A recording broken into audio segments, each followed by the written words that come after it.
football and so on. So, Tom Luginbill, what was your initial reaction?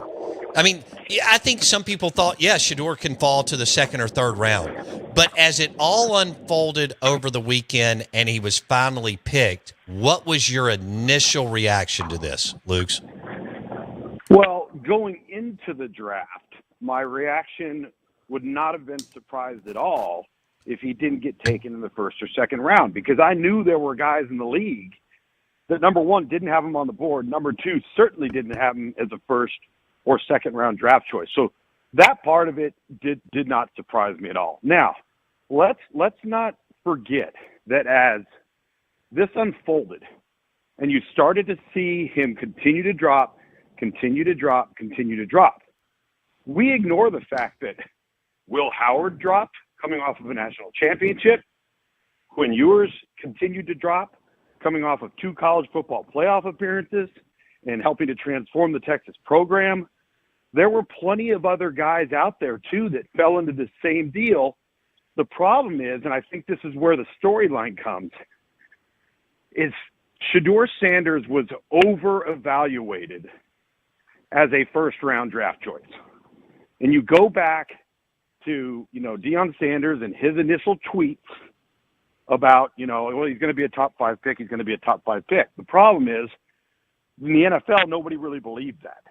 And so the general public sees it on social media, and you watch him perform, and he's clearly the best player on the team outside of Travis Hunter. And you say, okay, this guy's got some stuff. And he does. But it's kind of like what we do in high school recruiting. I tell our guys all the time, do not overgrade somebody.